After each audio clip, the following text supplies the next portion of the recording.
काळेसाहेब, तुम्ही अतिशय मोठी पत्रकार परिषद घेतली, तासभर बोलले. तुम्ही वारकरी संप्रदायाचं काम करता, रामकृष्ण हरी म्हणता, तुम्ही महान नालायक म्हणाले, लबाड म्हणाले, पण कोणाचं नाव घेतलं नाही.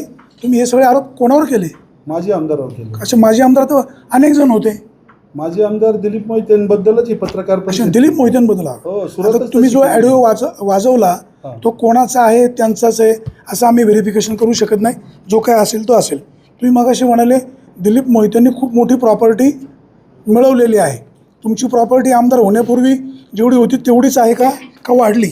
आणि दुसरी गोष्ट, तुम्ही मगाशी जे म्हणाले की तुमच्या तालुक्यामध्ये अनेक जण आमदारकीचा लोगो लावत आहेत, तर या संदर्भात तुम्ही सभागृहामध्ये आवाज उठवणार का? आणि अजून एक शेवटचा प्रश्न, जे बुडीत बंधारे तुम्ही मगाशी मुद्दा काढला, तर 2018मध्ये बुडीत बंधारे बांधू नयेत असा शासनाने निर्णय घेतला आहे. माणिकडोह धरणामध्ये बंधारे बांधले जात नाहीत, बुडीत बंधारे. मग तिकडं कायदा वेगळा, इकडं वेगळा, असं काही आहे का? माझे प्रश्न संपले. तुमचं म्हणणं 100% बरोबर आहे. बुडीत बंधारे बांधू नये म्हणूनच इतका वर्ष उशीर झाला. यापूर्वी माजी आमदार सुरेशभाऊ गोरेंनी पण प्रयत्न केले होते. त्यानंतर हा नियम आला, ते झाले नाही. परंतु शासनानं आता त्याला वेगळं हे दिलं आहे, पूल कम बंधारे. म्हणजे खाली बंधारा आणि वर पूल. म्हणजे ज्या गावांजवळ दोन्हीकडे जाणारा रस्ता असेल, वर पूल, असा पाब्याला पण झाला आहे, डेण्याला पण झाला आहे. 2-3 बंधारे खेड तालुक्यात झाले. त्यामुळं बुडीत बंधारे आत्तासुद्धा या आमच्या याच्यात आहेत, 2-3 पूर्वीच्या याच्यात. त्यामुळं तोच मुद्दा झाला. दुसरा मुद्दा, आमदार लोगो. मी आमदार होण्यापूर्वी जी माझी प्रॉपर्टी आहे त्याच्यात थोडीफार कमी झाली असेल उलट, पण वाढलेली नाही. तिसरा मुद्दा, लोगोच्या बाबतीत आमच्या कुटुंबात कुणीही लावलेले नाही आहेत.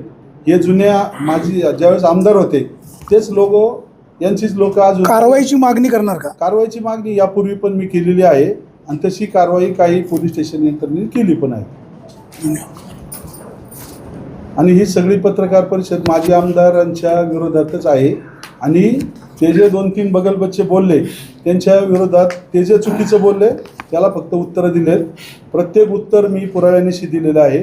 आणि त्या दिवशी ते बोलले ते व्हर्बलमध्ये आहे. त्यामुळं इथून पुढं मी जरी विरोधातला आमदार असलो तरी हे सरकार जनतेचं आहे, पैसा जनतेचा आहे. त्यामुळं तो जनतेचा पैसा जनतेपर्यंत आणण्याचं काम हे काय माझ्या खिशातले पण नाही, परंतु माझ्या स्किलनी, माझ्या ज्ञानाप्रमाणे, अनुभवाप्रमाणे आणि होणाऱ्या सहकार्याप्रमाणे मी आणायचा प्रयत्न करतो आहे. हे यांना पावत नाही आहे, म्हणून यांनी चालवलेला हा प्रपंच आहे. खेड तालुक्यातील जनतेला काय आव्हान करणार आणि तुमचा हा कलगीतुरा किती वर्ष चालणार? आमचा कलगीतुरा चालू नाही. मी काय सांगितलं आहे, तुम्ही जुन्नर तालुक्यातले आहात. आंबेगाव, खेड, जुन्नरबद्दल तुम्हाला माहिती आहे. इतर तालुक्यामध्ये समन्वयाने घेतात. यांना माझ्याशी समन्वयाने घ्यायची इच्छाच नाही आहे. त्याच्यामुळं हे त्या प्रोटोकॉलच्या बाबतीत, इतर बाबतीत लोकांपुढं दिशाभूल करतात. पण हे स्वतः आमदार असताना, माजी आमदार यांच्यापेक्षा ज्येष्ठ होते राम कांडगे, पण त्यांना कधी शेवटी बोलू दिलं नाही यांनी. त्यामुळं आता त्यांना वाटतं ज्येष्ठत्वाच्या नात्याने मला शेवटी बोलू द्यावं. त्यामुळं खोटं निगेटिव्ह सेट करतात. कलगीतुरा होऊ नये या विचाराचा मी आणि आम्ही सगळेजण आहेत. उलट त्यांनी त्यांचं काम करावं, तालुका विकसित करावा. आम्ही आमचं काम करू, अधिकचा निधी आणून आम्ही विकसित करावा या विचाराचा आहे. त्यामुळं त्यांना जे काय करायचं असेल ते त्यांनी करावं, पण चांगलं करावं. भीमाशंकरचं मंदिर भाविकांसाठी खुलं कधी होईल? भीमाशंकर मंदिर, भीमाशंकरचा विषय सांगायचा राहिला. भीमाशंकर विकास आराखडा आता शिखर समितीच्या बैठकीमध्ये खेड तालुक्याला 92 कोटी रुपये मंदिर परिसरात आणि 33 कोटी रुपये इको टुरिझममध्ये मिळाले. यांना माझ्या आमदारला कधीच जमलं नाही भीमाशंकर विकास आराखडा आणायला. आणि खेडचा जो राजगुरूंचा आराखडा केला म्हणतात, तर त्याचे निम्मे पैसे मी आमदार झाल्यावर आलेत. आणि PWDचे जे आले नाहीत, यांची सत्ता यांनी तिथं जाऊन आणायला पाहिजे होते, पण ते आणले नाही. परंतु मी ते इथला आराखडा पूर्ण करणार, तिथलं तर पैसे आलेत. परंतु भीमाशंकरचं मंदिर हे प्रशासकीय यंत्रणेने आता ताब्यात घेतलेलं आहे. कलेक्टर तिथलं काम पाहतात, फिरादा मॅडम त्याचं वरून राज्याकडून सगळं कंट्रोलिंग करतात. त्यांनी आता अजून 2-3 महिन्यामध्ये ते काम पूर्ण होईल आणि 80-90% पूर्ण झालं ते उघडं करण्यात येईल. तर राज्यामध्ये भोंदूगिरी खूप वाढलेली आहे. अशोक खरातांचं नाव संपूर्ण महाराष्ट्रामध्ये गाजतं आहे. तुमच्या खेड तालुक्यामध्ये असे काही प्रकार सुरू आहेत का? आणि आमदार म्हणून तुमचे प्रयत्न काय राहतील? खेड तालुक्यामध्ये क्वचित काही प्रकार ऐकतो, पण त्याची मला डिटेल माहीत नाही, क्वचित एखादा टक्का. परंतु खेड तालुका हा धार्मिकतेला मानणारा आहे, वारकरी संप्रदायाचा आहे. इथं तुकाराम महाराजांचं, माऊलींचं, भीमाशंकरचं वास्तव्य आहे. त्यामुळं खेड तालुक्यातली लोक धार्मिक आहेत. त्यांचा देवावर विश्वास आहे, त्यांचा बंधुगिरीवर विश्वास नाही आहे. त्याच्यामुळं त्यातले काही एखाद्या टक्क्यात गेले असतील तर एखाद्या वेळेस ज्यांच्या म्हणजे कोण गेले असतील समजून घ्या. त्यामुळं बाकी आम्ही ते काही कोणी त्याच्याशी सहमत नाही. संजय, आज आपण एक ऑडिओ काढला, माजी आमदार म्हणतात त्यांच्याकडे अनेक असे पुरावे. समजा कदाचित उद्या त्यांनी असा एखादा ऑडिओ काढला समजा, हां, तर मग हे प्रकरण कितपत पुढे जाणार? काय आरोप सांगतोय प्रत्यारोपाचे. ऐकून घ्या. मला 100% खात्री आहे, मी कधीच कोणाला शिवी देत नाही. मी पाठीमागं ते एक बोललो, फक्त टिंब काय मेले होते का एवढंच बोललो मी. असं आई घाल्या, परत तांगड्या मोडून गळ्यात घाली, किंवा बघतोच काय कडवली, आई कडवली, अशा आई माईवर मी कधीच शिव्या देत नाही, दिल्या पण नाही. मग तसं कुठं असेल तर दाखवा. माझ्याकडून तर 1% सुद्धा होणार नाही. झालं असेल तर सुधारणा करीन मी.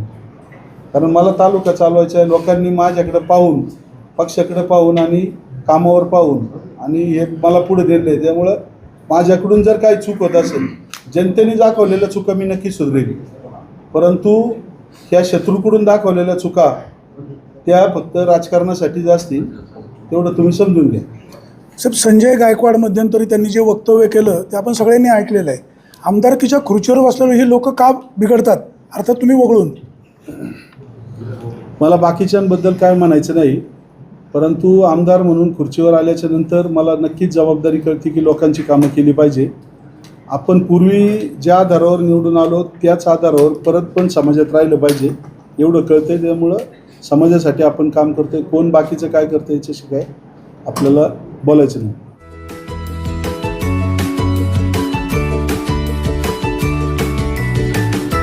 बातम्या शेतीच्या, बातम्या मातीच्या, बातम्या अन्यायाच्या, गुन्हेगारीच्या,